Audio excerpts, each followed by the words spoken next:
Buddy, I'm going to begin. I'm sure some people will still be joining us as we go. I think this is the sixth in our series of the Disability Studies series, and we're super excited to have Dr. Lissa Ramirez-Stapleton join us today with her talk. Dr. Ramirez-Stapleton is an associate professor at California State University Fullerton, and she is in the Department of Educational Leadership and the coordinator of the Masters of Science in Higher Education program. She's also the executive director for the Black Deaf Project. And this is a 105C educational Black, Deaf, and Hearing collaborative nonprofit. Her research focuses on equity and access, identity development, and the educational history of deaf students, faculty, and staff, with a particular interest in the intersections of race, gender, and disability. Her scholarship can be found in various journals and public outlets. And previously, Dr. Ramirez-Stapleton worked in student affairs, specifically student housing at various institutions, and with Semester at Sea. Her desire to support deaf college students of color led her to pursue her doctorate at Iowa State University, and she graduated in 2014 with her Ph.D. in education with an emphasis of higher education and social justice and a minor in women's studies.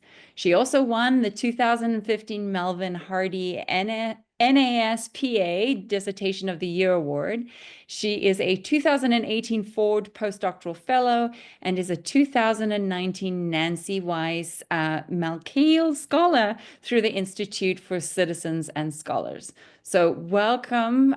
We are so thankful and excited that you are here to join us today. And I'm so excited to looking forward, to hearing your talk. Just some information for those of you who are joining us. We have a Q&A. So at any time, if you have questions, you can put them in the Q&A and we will be monitoring that and you can ask that. And we also have an ASL interpreter for those of you who would need it.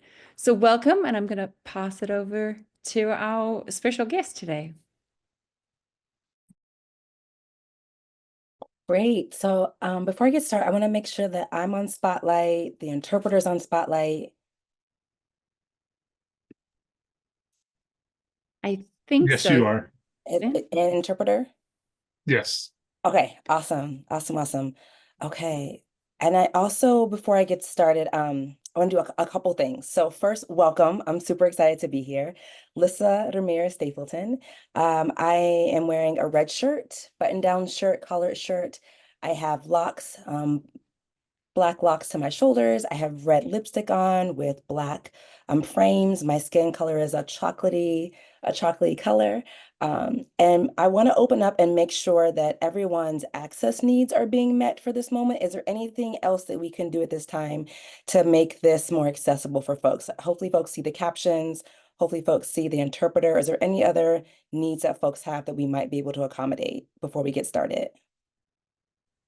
I just wanted to double check. There's a few people saying they cannot see the ASL interpreter. So I think she was She's just pinned. pinned. She's pinned, so she's actually on the screen right now with you. Okay, great. Thank you. So, okay, we're good on that end. Anything else before we get started? I want to make sure we're all good. Yeah, hopefully so. Okay. Okay, perfect. If something else pops up, you can't see me, you can't see the interpreter, please let us know and we will pause, fix it, and then we'll keep going. So welcome to Black Deaf Education and Praxis, Intersections of Culture, Community, and Hope. Again, my name is Lissa Ramirez-Stapleton. My sign name is L to S, coming back to my ear. And I'm, again, super excited to be here. So this front cover, there is a picture of a small little tiny plant coming out of cement, and there's a shadow of a gigantic tree on the wall. And this really represents what this workshop is, or this kind of talk is going to be about, is that there are the importance of grassroots work, the importance of community, the importance of understanding people and of being in relationship with folks, and that something can start really, really small, particularly given where we are in our world right now, that there are going to be moments that we feel like we are literally pushing through cement to try to be seen and heard and understood. And yet there is, we have to maintain hope and that there's a greater purpose for the work that we're doing. And so I love this image. And again, it ties directly into what I hope to be sharing today. I want to thank you for the Disability Studies lecture series for inviting me. And we're going to jump right in. Okay, so starting off, I really want to give a ancestor acknowledgement. So it says, we gathered in gratitude and humility as we honor the ancestors who walked before us. We remember the sacrifices, struggles, and victories of those who endured enslavement, segregation, and systemic discrimination. We honor their strength, wisdom, and courage, which laid the foundation for future generations. We acknowledge the resilience of our ancestors and their indomitable spirit. Their legacies inspire us to advocate for justice, equality, or equity, and freedom. We are here today because of their dreams, their endurance, and their hope. May we carry their stories, preserve their legacies, and continue the journey towards liberation and empowerment for all.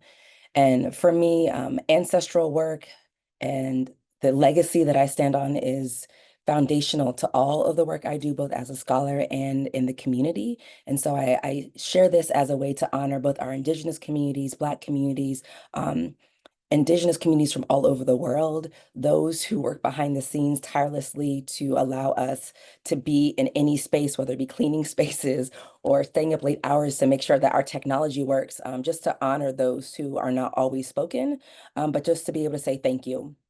Thank you for your contributions and that we see you and we appreciate you. So who am I? I always kind of start off a little bit with my background. I want to start off with my family. So you see, there's one image, there's several images here that I'll describe, but there's one image that is the LGBT, the newer LGBT flag that has multiple colors, black, brown, red, green. And in front of that is a picture of my wife, Marcella. She's wearing a black shirt, brown hair a little past her shoulders, and black glasses with red lips, of course. And my daughter, Kalia, who has a little crown on. This was her 4th birthday picture, a crown on. She's light skinned with a purple and white dress on with her hands and claps together near her face. And so this is my joy in my life here. And I couldn't do anything without them. They're the reason I do a lot of the work that I do, and they're really my grounding. Other aspects of who I am besides a proud queer mama is you see there's a picture in the very top corner of me as a little girl, again, little chocolate face holding a lunchbox with a pink dress. And that was my first day of kindergarten. And I loved school, but school has always been really challenging for me because I have a learning disability. And so as I've navigated my education and really trying to figure out and learn how I learn, I've learned a lot about both my own disability, but also a greater appreciation for disability communities, big picture. The flag that's next to it is red, white, and blue, but there's a triangle in the middle that has several small stars, a round circle that has white, and then a red center. Looks like a pendant. That is the Ohio flag. And so I'm originally from Columbus, Ohio. And I moved here in 2015 for the 2nd time. So I've been here since then. Oftentimes folks say, how did you get connected with the deaf community? As a teenager, I was introduced to the deaf community through a drug prevention program, like a leadership retreat type of program. And my life was changed. The trajectory of my life was changed. And I took ASL. So there's a picture of ASL hands. It's an orange background with the words ASL, and then it's in sign language. And that's really where I started to learn sign language as an undergrad. I was a social work major. I thought I might work with deaf clients and wanted to have direct communication. I also went to Wright State. So there's a picture, a green square with a fox or a wolf on it, and below it says the words Wright State.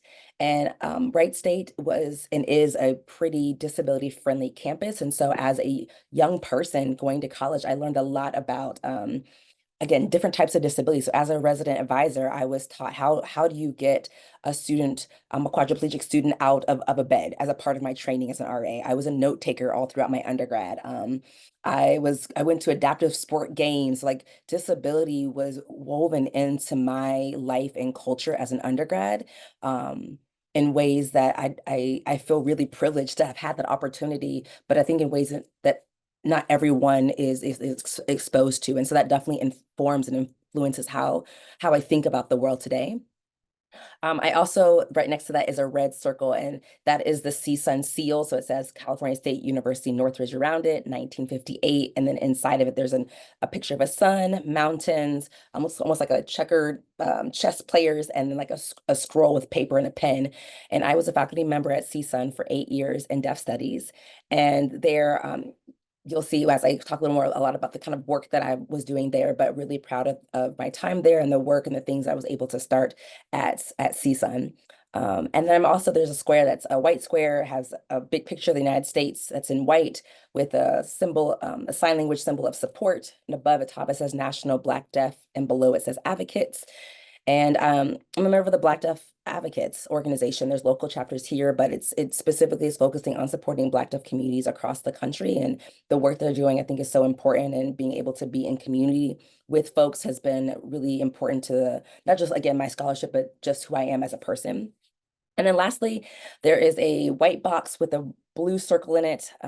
Around the circle, it says the California State University Fullerton. Inside of that circle, there is a tree, mountains in the background, and an orange kind of sunrise coming out, and it says 1957. And so I'm currently a professor at CSU Fullerton, where I'm continuing to do a lot of this work. Whether again through scholarships, through my involvement with graduate students, et cetera. So identities are important to me, being a queer mother, a Black scholar, a Black critical scholar, having a person with disabilities. I'm a hearing person. And so I'll get more into that as I talk a little bit more about the work. So really how I've kind of structured this conversation is through storytelling. And really the foundation of it is praxis, right? So for those who are not familiar, praxis is a term that comes from Paulo Freire. So there's a picture of Freire here. In the background, there's like a green fern tree, and he is sitting there with wired gold glasses on, older in age, kind of a white and pepper beard, with his hand on his kind of cheek, leaning over with a tan shirt. And Freire's work influences a lot of what I do. And Freire talks about praxis as a reflection and action upon the world in order to transform it. Right. So these two pieces of reflection and action are critical to really making transformative change in the world big picture. But I think the other piece that's super important to this is that what praxis means goes beyond just like what I'm doing as an individual, right? Like you really have to have the collective, the community, right? So collectively in relationship, we then envision what we want to see happen, and then we go after that change, right? So after deep reflection, then comes the movement. And so I've structured what I'm going to share with you today around this idea of praxis. So I'm going to start with what has my reflection look like, and then what does my action look like because of that reflection. So the pause is the reflection piece. And so in this, I'm thinking about me and the research. So as a hearing scholar in deaf studies, specifically in Black deaf studies, I'm often asked why are you in this particular discipline? Like, what is your interest? You must have someone deaf in your family. And I don't actually. It was really this high school exposure that I had when I was really young. And so as I was writing my dissertation, I was asked that so often, and I really felt like I did not have a good enough response. And so I took the summer right before I was getting ready to write my dissertation, and I went to Ghana. And I stayed for almost 3 months, and I worked at a deaf residential school in the mountains of Not Patrick, at one of the original schools that Andrew Foster, who is the first Black deaf man to graduate from Gallaudet, he opened this school. And I stayed there, and I worked in that school as a teacher's assistant, and I reflected and I journaled, and I asked myself some really hard questions. And I was in community, and I watched the sunrise and the sunset, and really like thought about like, why am I here and what am I doing?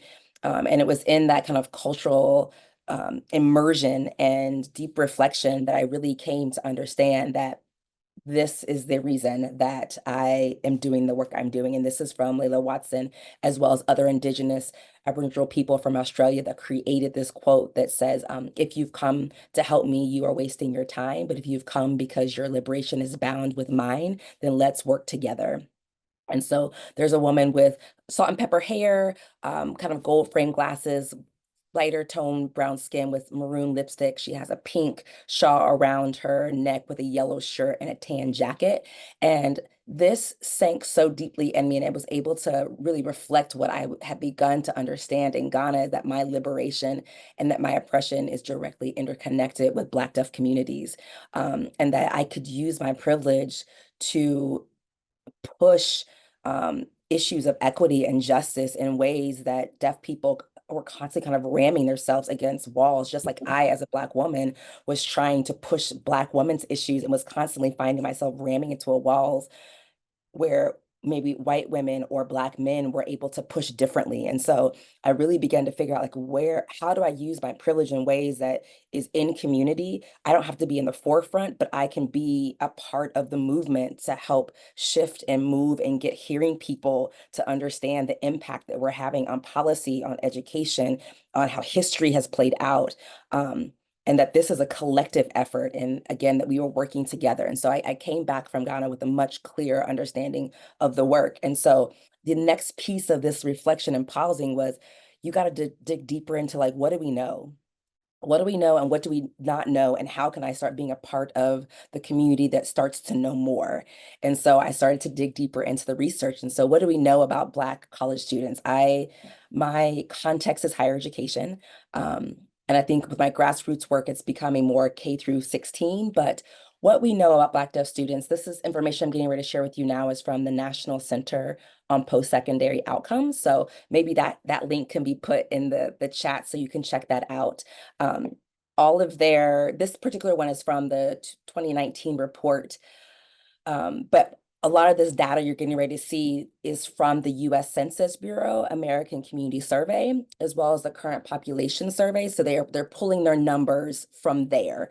There's a lot more on the website that I won't get into, so definitely check out. But the National Deaf Center Post-Secondary is a gem of resources to tap into for all things deaf education and deaf employment. But some of the things we know is since 2008, higher education completion is increasing faster among Black deaf people than in terms of Black hearing people. We know there's fewer deaf people who are actually getting degrees in education than white deaf individuals. So when we think about deaf education teachers, like who are getting those types of jobs, right? Who is educating our next generation of young people? The educational attainment of Black women has increased since 2008, which is amazing. And I think we also need to understand that at what price are Black deaf women getting these degrees. So I think there's the numbers around sexual assault, mental health, those numbers aren't necessarily going down. And so Black women are getting degrees in spite of these other forms of oppression. And so those are just, I think, important pieces to take into consideration as we think about resources, to not take our resources away from Black women, but to really understand, like, how are they able to make it, and how might that support look different for Black women than for Black men, and how we're intentional about that. And then we also know, again, that Black women are going to college, right? They're going to college in greater number than Black men. And so again, understanding in more detail, like, what's actually happening there, even though we have, again, the statistics. So what you're looking at is it's a chart that is looking at the bachelor attainment based off of race in the United States within the deaf community. So the deaf community is in the teal color, the hearing community is in the Black color. So I specifically want to highlight the Black community here. So the teal, the number of deaf people across the country, about 14% of Black deaf folks are obtaining a bachelor's degree in comparison to 24.4% of hearing Black individuals, right? And that is problematic on lots of levels, but I think that's the piece that I'm kind of focusing the most in. But this whole graph has Asian folks, Black folks, Latinx, Native American, multiracial, and white on the actual chart. And again, these are all numbers you can find on the NDC's website. And so now, as I again look at my context, what do we know specifically about California, right? Because California is the playground that I'm kind of in often. And so in terms of bachelor attainment here, 15.7% of Black deaf individuals are getting a bachelor's degree compared to 29% of hearing Black individuals. So again, we see the numbers are a little better, but they're not better in the grand scheme of things, right? There's a lot of work that needs to happen. And then lastly, I'm looking at, this kind of breaks down to gender. And so the good thing about the NDC and why I always share this resource with people is that you can actually go online and you can look at, if you just want to see women, if you want to see women who are Latinx with additional disabilities, if you can break down all of their charts and look at those specific numbers. You can look at numbers by individual states. You can compare states. And so I love, love, love this as a resource to better understand what's happening with the deaf community, big picture, as well as more kind of locally. So again, this is an image of kind of a graphic, again, that's looking at Black deaf individuals and as it relates to Black females and Black deaf males, and then hearing females and hearing males. So again, there's definitely a gender divide. We know that there are more Black deaf women who are getting degrees and enrolling in college than Black men. So that's 9.1% Black females over 7.7% of Black men. And again, those comparisons. So this really, again, was about the reflection, understanding the context, what is happening. Like, you can't act until you know what's going on. So then from there, I really started creating my own research, right? I'm starting to publish looking at Black student experiences within higher education. And so what's coming on the screen now is just different articles that I've written around deaf and in community with folks. So looking at deaf community cultural wealth in the community college with colleagues, looking at Black deaf women of color and their experiences, looking at issues of restorative justice, looking at fraternity and sorority life, right? So just again, looking at the different aspects of deaf college students' experiences, understanding issues of race, understanding issues of gender, how are these things playing out differently with students, ultimately to better understand how do we serve, support, and encourage deaf students of color to navigate the higher education system. So all of this, again, was my reflection, understanding the context, continuing to do the work. I'm currently really invested in looking at HBCUs, so historically Black colleges and universities. And for me, understanding after this work and with my dissertation, we do not have enough Black teachers. We do not have enough Black deaf teachers. We do not have enough Black interpreters, right? Like, we don't have enough Black people in deaf-related fields. And so for me, I love history. I love the archives. And so I said, let's go back in time and see, is there anything we can learn from the past? And so my work has looked at Black deaf education, teacher preparation history. So I currently have an article coming out, and you'll see there's a picture of the book here that says Teacher Preparation as Social Activism at Historically Black Colleges and Universities. And this book has lots of different chapters of looking at the role of teacher preparation at HBCUs. And so I specifically did a history project looking at the role of Hampton University and being the only institution from 1942 to 1952 that actually had a deaf education, and actually a blind master's program also for teachers to be certified to teach in segregated schools. So this was the only place that Black teachers could attend during that time. And so understanding the curriculum, understanding why students went there, what did the curriculum look like, why did it shut down, how many people did they educate, who did they educate, and spending a ton of time in archives, just kind of reading memos and reading stories of students and reading their theses from back in the 40s and early 50s, and really getting a sense of like, what was it like back then and what good gems can we think about as we move forward. That work has also led me to better understand what's happening with current Black students, Black deaf students at HBCUs now, right? So I've been interviewing Black deaf students who have attended or are currently attending HBCUs since 2020, undergrad and graduate students. And so I'm working with a variety of colleagues on this work, but some of the points that have come up from people is, I have two different quotes here. And one says, navigating autism in a Black space seems more manageable than racism in a majority white space. And so this was really looking at like, why are Black students, deaf students choosing HBCUs over perhaps a Gallaudet, right? Like what is happening that's special in this space, and how might we support HBCUs to be deaf student ready? in order to continue to accept deaf students at their institutions. Another student said, I was able to socially, educationally, and culturally reclaim my Blackness. And I love this because I think this idea of intersectionality is so important in the ways in which deaf students understand their multiple identities. And so being here in California and ethnic studies being a requirement for high school seniors now and a requirement in our CSU system for folks to at least take one course, this is so important in terms of like people understanding the fullness of who they are. And students I was interviewing really got this of like, wow, I didn't fully understand what it meant to be Black, Black culture, Black life, Black history until I got to an HBCU. So again, pulling out the richness of these stories to help people understand this is why we need interpreting programs at HBCUs. This is why we need deaf education at HBCUs, right? There is this added cultural bonus that's so necessary to educating teachers, and not just Black teachers, educating teachers, period, for our deaf kids. So that was my time of like reflecting and pausing and being in it and doing the research, and I'm still doing it. So I'm kind of sharing in this kind of reflection in an action way, but the idea of praxis is that you reflect, and act, and there's this loop, right? This cyclical process that's kind of constantly happening. And so while I'm doing a lot of that reflecting, I'm also having action in the midst of it. So to give context to how my action was informed by this, I have this kind of next section of action, my community. So how have I been able to kind of allow my research and the reflection to inform the action? Really intentionally started during kind of COVID and the racial uprising. And these are, I'm gonna kind of highlight a couple different moments of pause for me that have informed what the action has looked like. So one, you'll see in the, actually I'll start with this middle picture. There's a middle picture, brown background, a chocolate covered Black man with a Black mustache, Black salt and pepper hair, short haircut. He's wearing a gray shirt with a Black tie, white shirt, collared shirt. And this is Andrew Foster.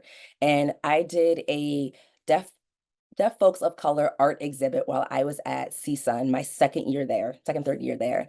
And beautiful exhibit of all deaf folks of color who were presenting their work about what did activism mean for them, like what did it look like.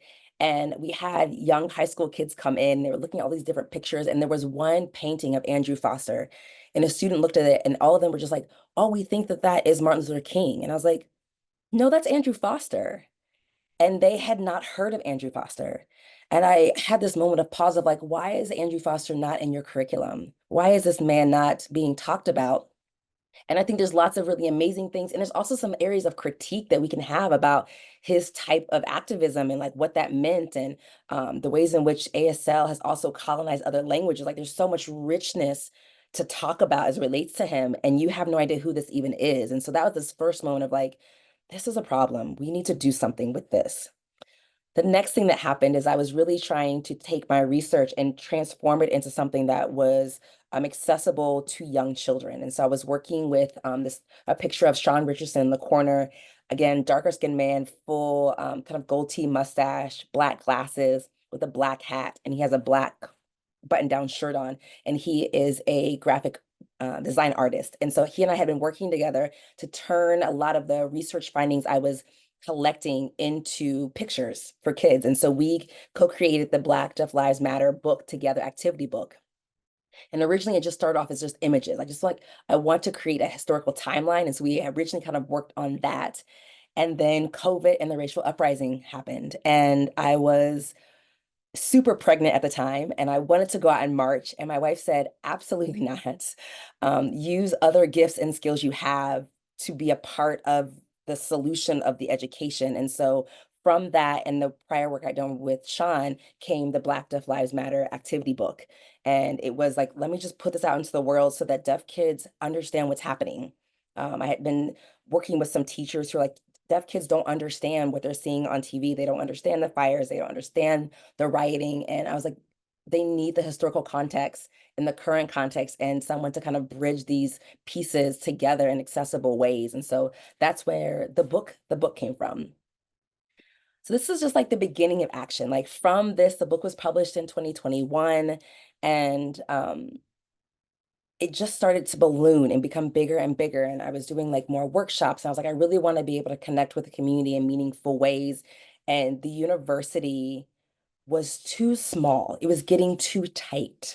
There were people who were wanting to be a part of the things we were doing at CSUN, and they couldn't because they weren't students. And in many ways, campuses aren't accessible, from parking to how do I navigate all these buildings. And so when I left CSUN, I decided that I really wanted to start a nonprofit and take all the work I had been doing with students and the community up until that point and put it into a formal space. And so that became the Black Deaf Project. So a lot of the work we have been doing since 2015, like workshops and community events and educational things with young people, and again, all within the confines of CSUN. And so now with the nonprofit, which was formally established in 2023, we were able to expand so much more and invite so many other people into it. So on this page, it has our mission. It says we are an educational, deaf and hearing Black collaborative, a 501c3 nonprofit. We create educational materials, experiences, and trainings rooted in Black deaf cultures in solidarity with other communities of color to build relationships, increase cultural understanding, promote respect, and create pathways to joy and liberation. So I have a couple different parts underlined. So the educational piece is underlined, building relationships is underlined, cultural understanding is underlined, and joy and liberation are underlined. And these are so critical to the work that I do with my team and the community. So next, I want to show you a picture of our team. I definitely don't do this alone. I'm always pleased when people email me and say, "Well, how many deaf people are actually involved with you?" And so we are always above 60% in terms of our deaf leadership, and that's super important because this is about collaboration, right? And so we have to be kind of working together to move things forward, and having deaf Black folks in leadership is critical to this even working. I am a part of the behind the scenes of keeping the ball kind of rolling, but I'm not pushing the ball by myself. I'm not creating all the ideas by myself.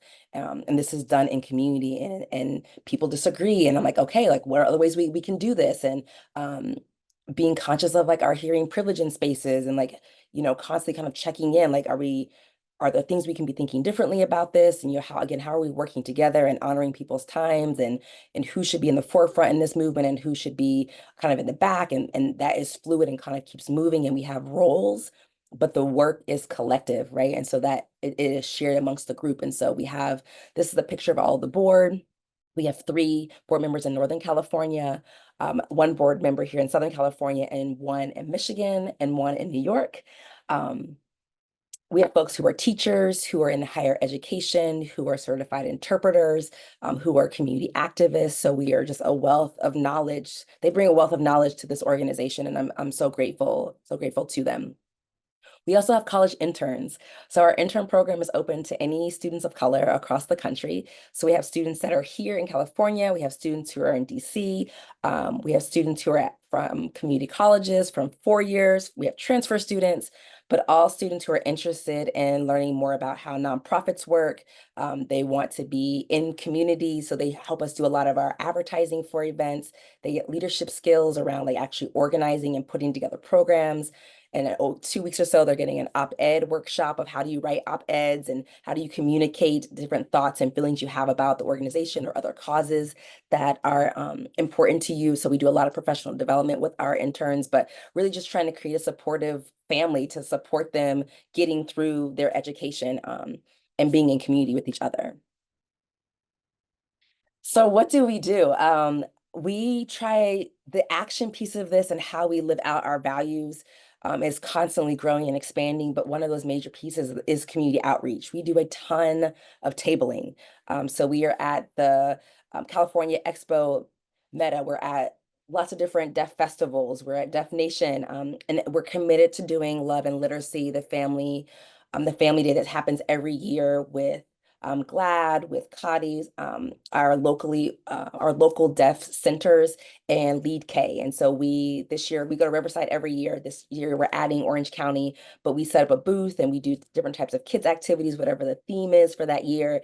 All of our tables always have Black deaf books. And so oftentimes people feel like, well, there's no Black deaf books out there. And so we always make sure that we have examples of, these are all these books that are by Black deaf authors and about Black deaf people, have Black deaf characters in them so that people know how to find resources.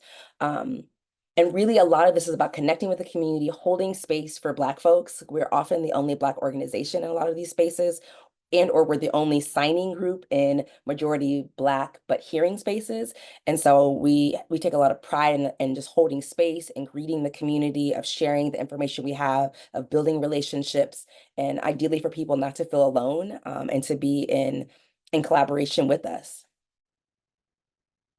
The other big thing with the nonprofit is facilitating Black cultural education workshops. And so a lot of our workshops are infused, and with the research I've done, they're data informed, right? So we're constantly kind of reading and making sure that what we put out to the community has teeth and has roots to it, right? And so we're super excited.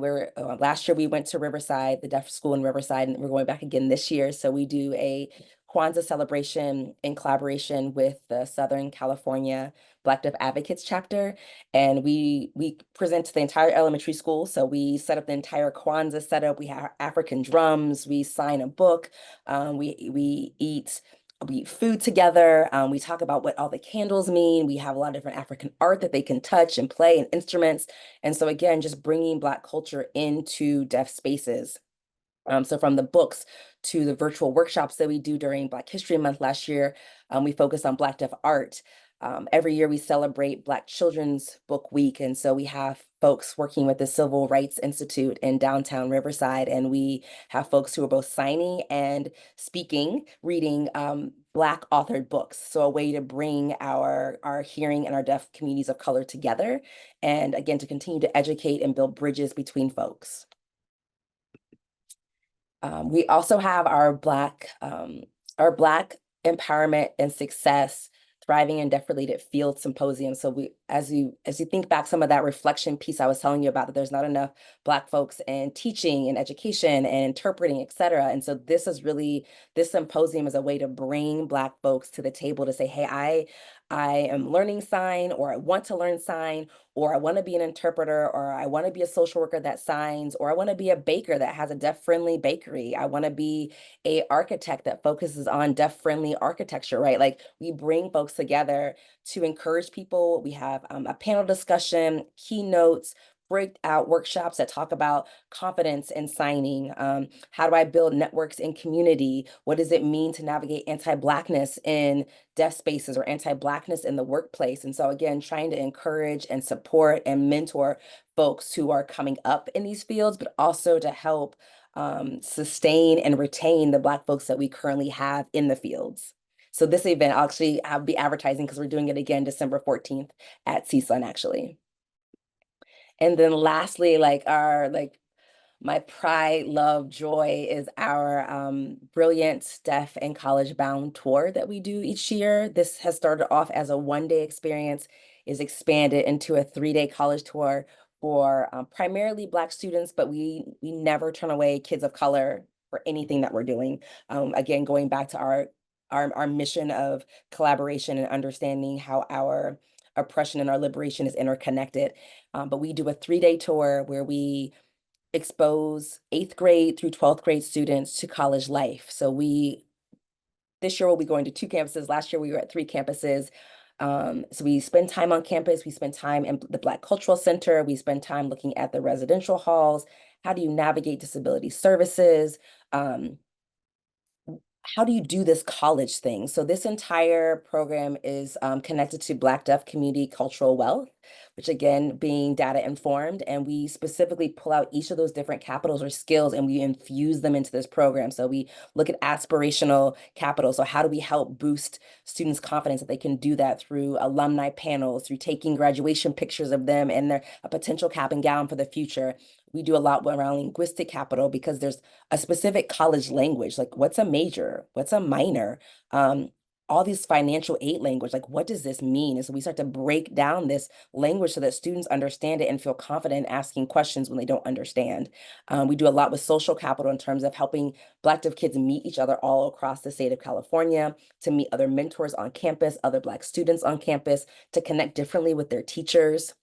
Right. So this entire program is really about setting them up for success, giving them options about what could be next after high school, including maybe a gap year. Like, what does it mean to take a year and do service, maybe an AmeriCorps or something? What does it mean to maybe start their own business? Right. So helping young people and their families make decisions that are informed and that are not fear-based, right, is really our ultimate goal, is for them to have agency over, I'm feeling excited and I want to do this, or I'm not exactly sure how to do it, but I have some dreams and I need some support on how I get from point A to point Z. And so this is really what our 3-day college tour is about. And so this year we're super excited. We'll be at CSU Long Beach this year and a community college, still a 3-day experience.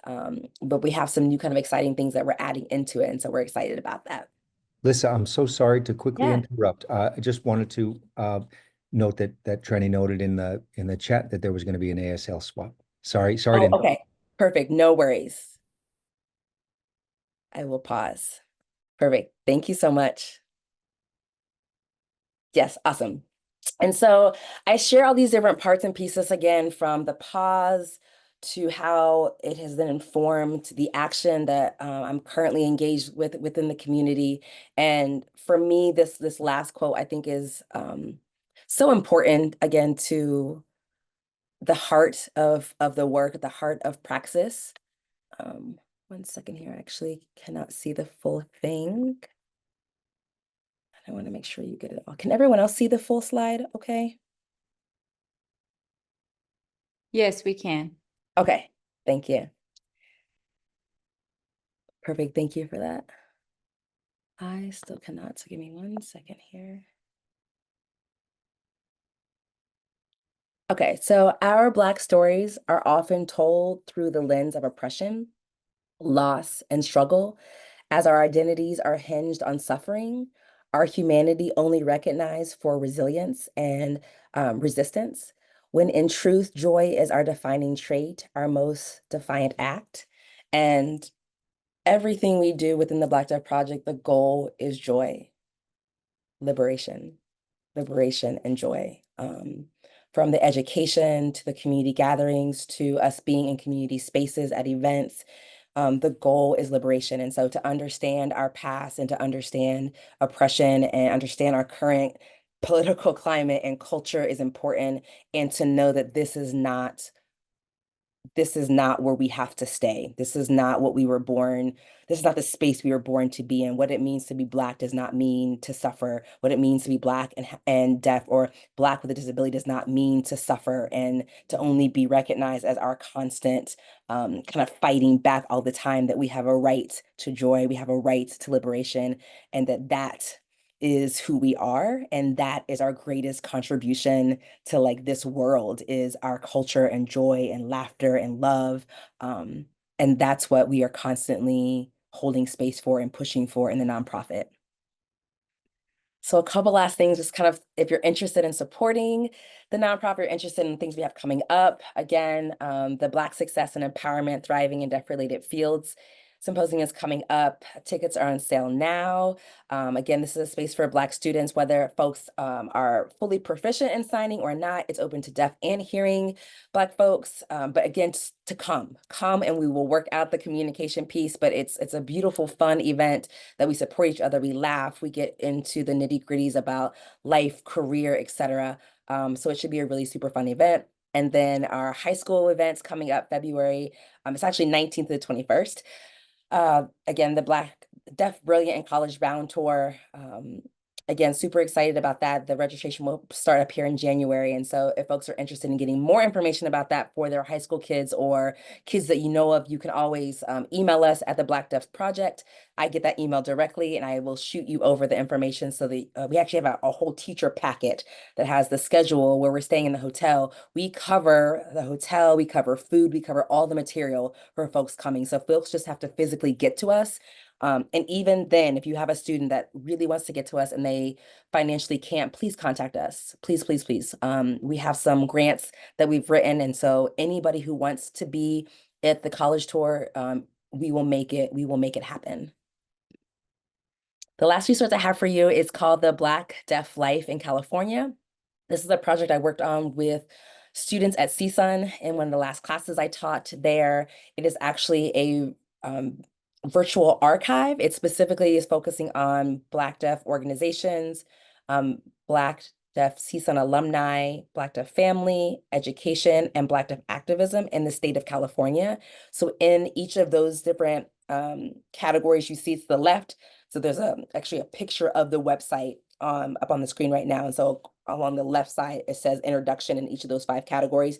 The table of content, if you click on any of those tables of content, what will come up is a brief kind of history, context of that. And then there's actual live interviews of Black Deaf folks talking about each of those topics, right? So you can, they're all captions, there's also voiceover, and they're all in sign language. So you can get a sense of who are the Black Deaf community members in our state. So it's a free resource, so you can scan and use that for your own just interest, sharing it with classes, but it's a great resource. So I'm gonna pause and kind of open things up for questions. Please ask anything that might be on your heart. I'm happy to engage. I know there's the chat feature, and I'll on the screen right now, you'll see it just says, thank you, what questions can I answer? And then it says the Black Deaf Project. It also has our website address, which is just www.blackdeafproject.org. So you can definitely check out our website. And then you can also follow us on Instagram at Black Deaf Education. So feel free to take a photo of that, and then I'll stop sharing so I can actually like see folks, if that works. Thank you very much, Lissa. Yeah. I'll just sort of bring everybody back here after those really wonderful remarks. That was is really a pleasure to learn about this, and I'm very much in learning mode here. I want to just remind our attendees that they can post questions to the chat, or to they can actually post questions to the chat this time. It's easier maybe to post questions to the Q&A, and we have a couple there already.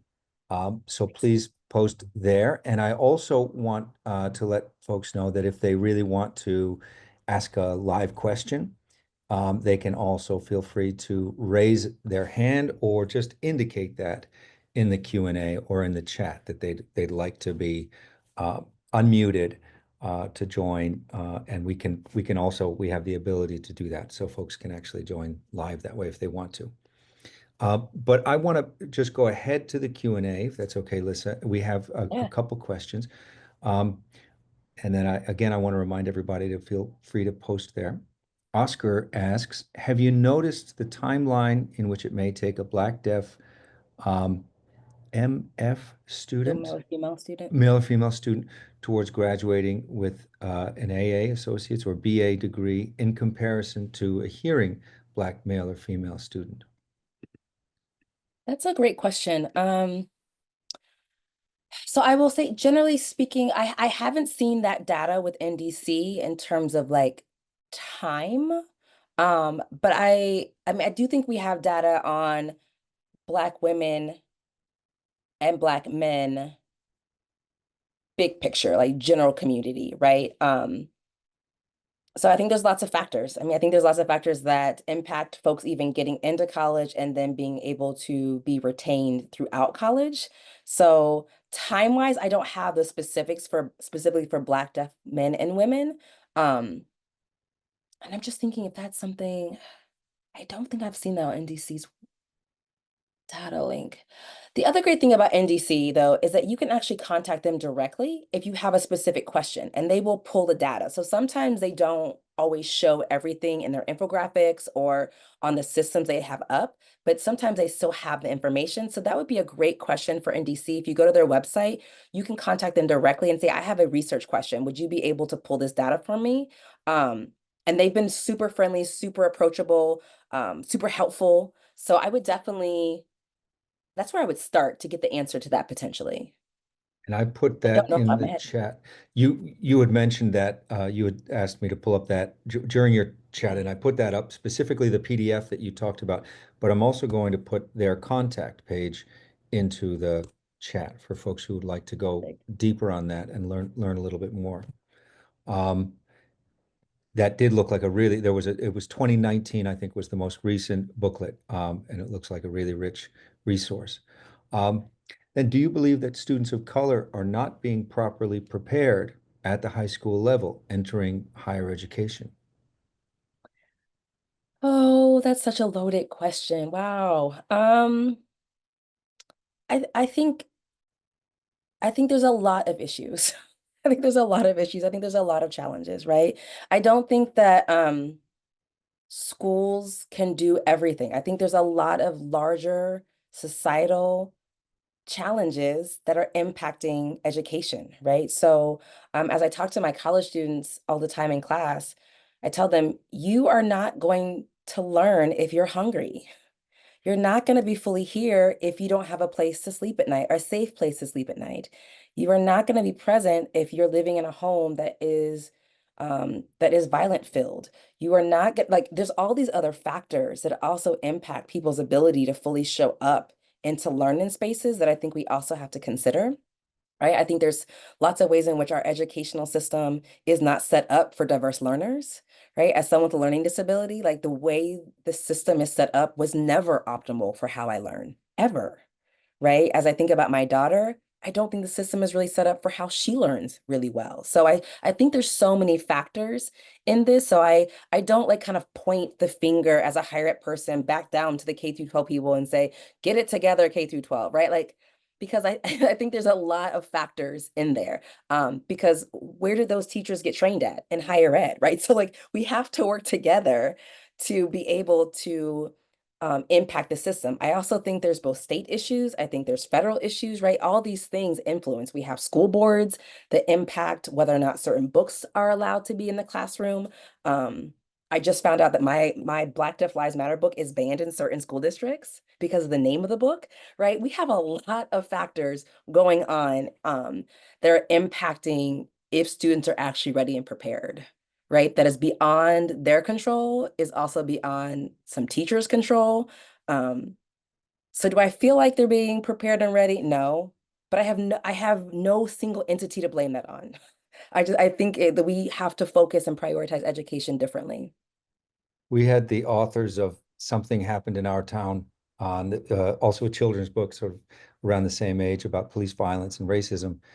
We had them join us virtually, and they also talked about their book being banned. And obviously, as a kind of bad, although it's an indication of troubling times, Yes, there's an aspect of a badge of honor there. When absolutely. I want to turn it over to Tiffany to ask some more questions, please. So thank you so much for your talk. It's wonderful, and it's wonderful to see how research turns into activism, and it gives me some inspiration at this very difficult time and challenges that we're facing politically and just generally socially. So there was a question by Susie in the chat that I'll read. It says, I know that there is a difference between Black Deaf Sign Language and ASL. And I was curious if you noticed any Black Deaf students code switching to fit into an environment, etc. Absolutely. Absolutely. So let's see. How do I want to answer this? So I think there's a couple different parts and pieces here. So yes, there is Black American Sign Language, and that is from the times of having segregated schools within the deaf education system, right? So we had 17 different Black deaf schools or programs established mostly in the South. And Black American Sign Language is a very regional language. So, folks weren't traveling a lot. So as language travels, linguistically, language gets mixed together, right? And so there wasn't a lot of traveling amongst Black deaf individuals during that time. So a lot of the language very much sat in the state, right? So there's something like 6 different signs for bathroom, right? In Black American Sign Language, because different states had different signs, right? So yes, Black American Sign Language is a very real thing. Definitely look into the Hidden Treasures book, which is a great resource. If you go to the Black Deaf Project website, if you go under resources, if you click resources, there's a section for all Black deaf information, and there's another section for deaf folks of color. Under the Black section, we have lots of videos. We have the entire Hidden Treasures Black American Sign Language book in video and in ASL there, so you can check out lots of those resources. But so yes, in terms of code switching now, I think that there's been lots of conversation because people are interested, like, how do I learn Black American Sign Language? And there's not a class per se. There's not a dictionary that's been published because, again, it's a very regional a regional language. And so code switching absolutely happens now. Culturally, code switching, you come into a space and you have to adapt and match your environment. And that's absolutely happening with deaf Black folks, just like it's happening with Black hearing individuals. I think it absolutely happens with language, both signed and spoken. But I think there's some interesting things happening with Black American Sign Language that folks are having conversations about now of like, are people currently using Black American Sign Language, or is that a language that we're trying to preserve and continue to teach, right? That it's not it's in this interesting space of researching like how much Black American Sign Language is currently being used today with today's young people in relation to how much it used to be used. How is it being passed down? Is it being passed down? Slang is not Black American Sign Language. It's not the same thing. So like, it's an interesting conversation right now that I see happening with Black deaf scholars. And I'm hoping more comes from it and that we get a dictionary and that we get more publications, because I think it's fascinating and it's so important to preserve the history and culture. But code switching, absolutely.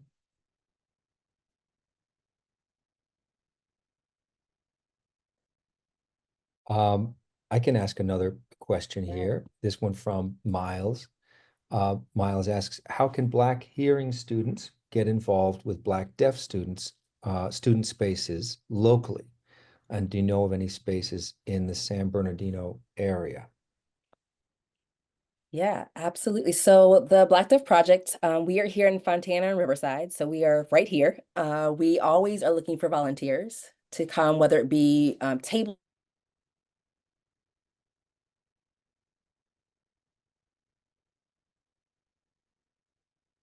We might be frozen here.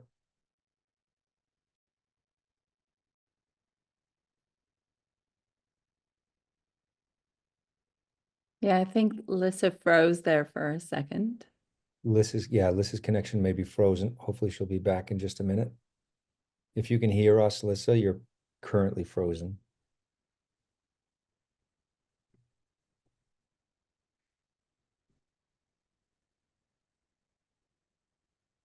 Oh, I think we lost. Oh, there she is. Oh, and back. Back. Yes. Back. We caught you just at the beginning of the answer. Okay.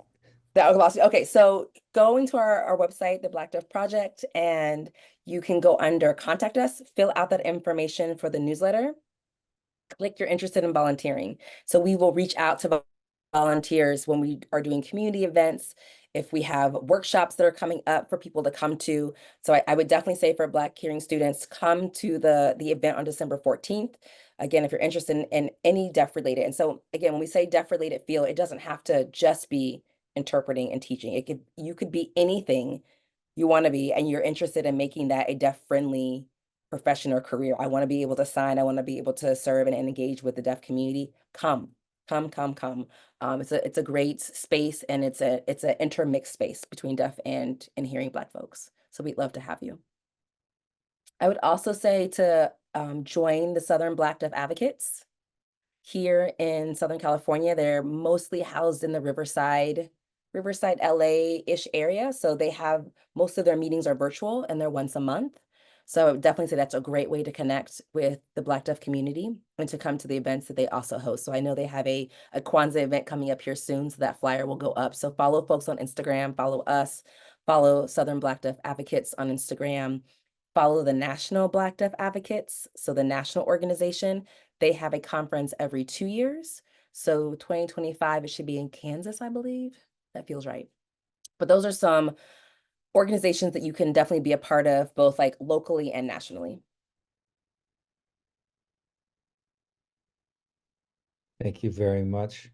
I want to remind everybody to please post any questions in the Q&A. We have just a little bit more time.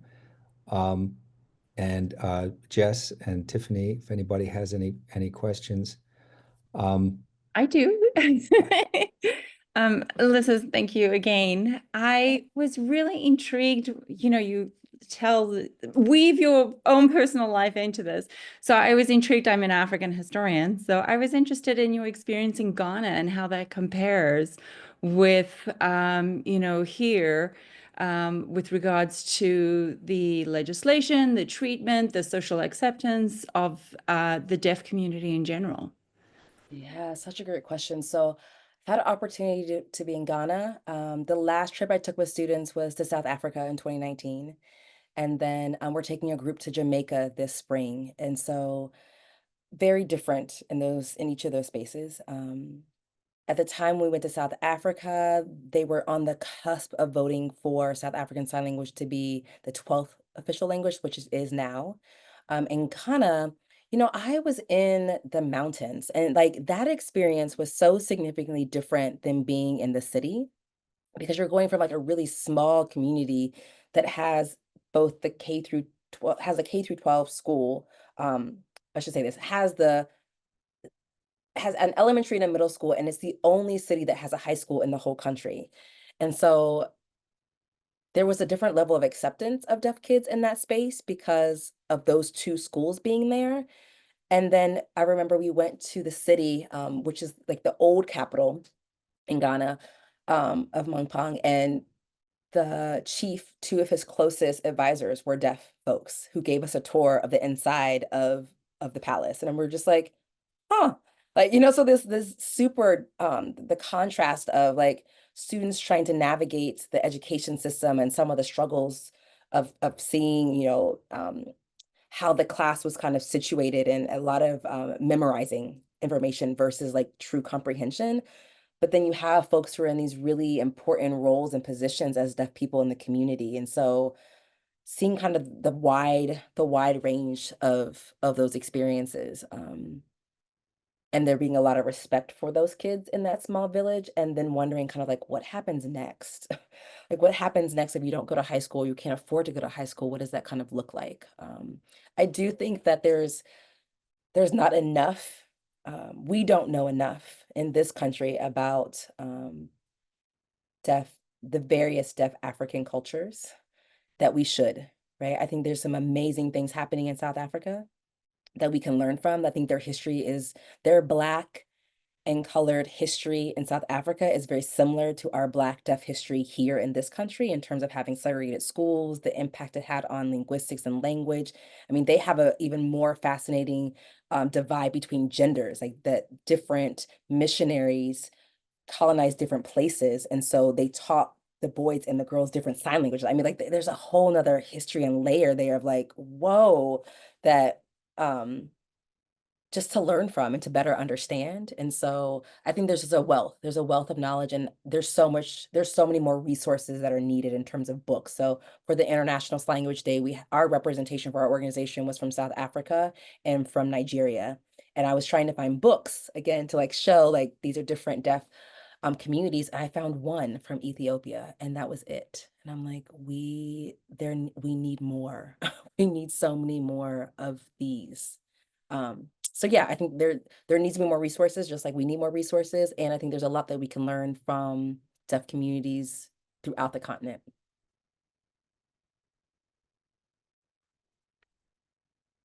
Thanks. And there are a couple more questions in the chat, first from Susie and then Oscar. Susie asks, and I looked up the term myself, about oralism, the education of deaf students through oral language by using lip reading, speech, and mimicking the mouth shapes and breathing patterns of speech. How do you think oralism has changed throughout history? Do you think people, both hearing and deaf, still believe that it is, quote, better, unquote, to lip read and learn how to speak than sign? Susie, it's a great question.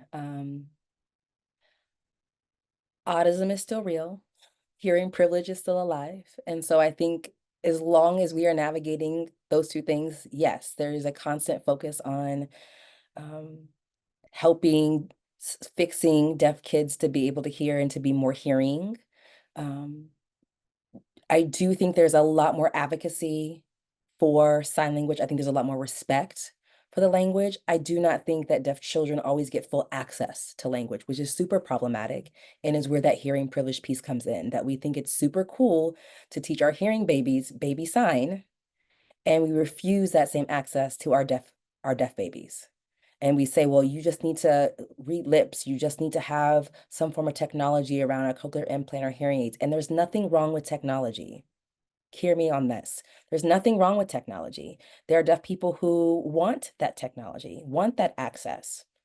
There's nothing wrong with technology. The issue really becomes when other things are denied people because of the technology, right? So like, if you have this, then you shouldn't sign, or you shouldn't learn sign, or you shouldn't have access to both the interpreter in your class and your hearing aids and the cochlear, like, right, you can't have all of these options. Like, this is when parents are really kind of thrown into pools of fear around their deaf children when they're born. Like, you have to do all these things right now. And if you use Spanish, if you use any type of verbal language, then they're never going, like, are you kidding me right now? Like, people need information. They don't need fear. They need information. Like, what are my options? Okay, my options are cochlear implant. I have a hearing aid option, maybe. Connect people with deaf mentors in the community so people can see, like, my child has the potential to grow up and be a fully solid contributor to society, go to college, get a PhD, be a lawyer, anything they want to be, because I see all these successful deaf adults. Give people mentors, give people the option to connect to the community and understand culture at the same time of giving technology. And I think, again, because of hearing privilege, because of autism, which is the discrimination against deaf folks, that there are some people who will only push oralism or think that it's better than, and it's unfortunate, right? Because I think language deprivation is real. And if people don't get access to language in that 0 to 5 time range, folks struggle in other areas of their life, right? And so babies need language, sign language, Spanish, English, pick a language, but they need access to language. And so I think that oralism is still a challenge. I think it may look different because I think, again, we have policies now, we have advocacy organizations, we have people who are pushing different curriculum, lots of different wins, just even most recently in the LA school district with Marlton and the other deaf programs pushing to include American Sign Language in the curriculum. We see these wins happening. And so we see the fighting back and we see the balancing out of things, but to say that it's gone, yeah, I wouldn't say that it's gone. I still think it's alive and well, and that it's a continuous fight to hold space for culture and for deaf folks to start to make decisions for themselves, to have more deaf teachers, to have deaf audiologists, to have deaf people in these roles to support families differently.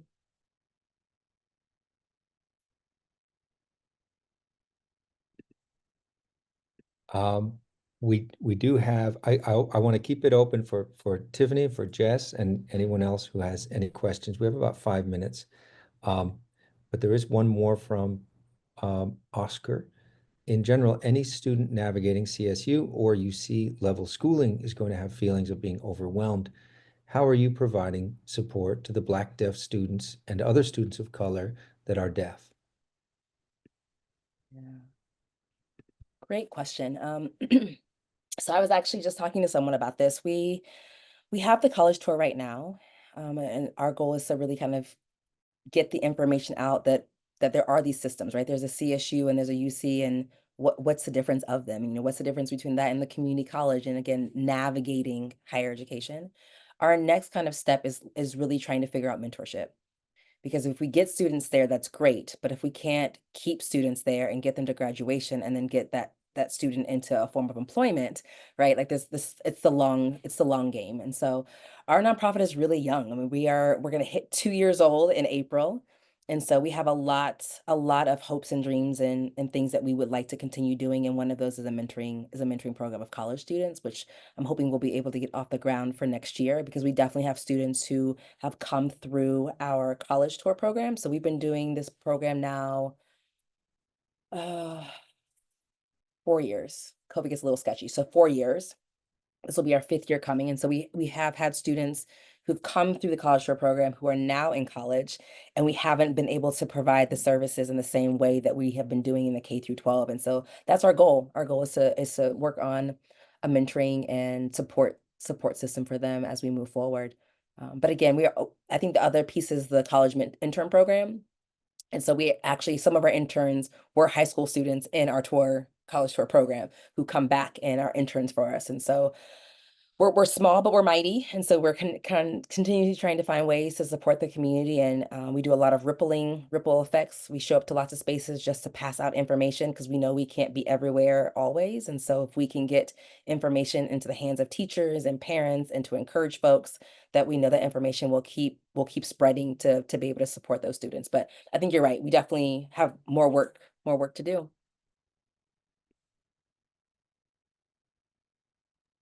The famous mantra, right? Of all of us. know, it doesn't More end. work to do. Work to do. Yeah.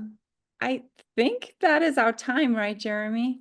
So I wanted to thank you so much for this excellent and invigorating presentation and inspirational. And I think I heard a call in there to go off and do some research of African deaf history and communities. So I'll think about it. You are inspiring. So thank you to our ASL interpreters as well, and our esteemed guest. And I think this is being recorded and will ultimately be posted, right, Jeremy? Yes, we'll record and share, and I will check in with Thin about that. But we'll post and share that as well. And on that note, I want to thank Thin, and I also Thinley, our master of all things technological, and really did a fantastic job getting our ASL interpreters on board and everything. And also Pamela Cross in the history department. Really, really wonderful. Jessica Luck and Jonathan Hall couldn't join us. They're also fellow organizers of the series. And of course, thanks to Jess, who I think was mobile today, but listening in. Thank you so much, Lissa. Yeah, thank you so much. Thank you for the invite. Thank you for everyone that's coming. I saw, recognize lots of names on the list. So glad to see students and colleagues who were able to join. So thank you so much for the invite. Thank you very much.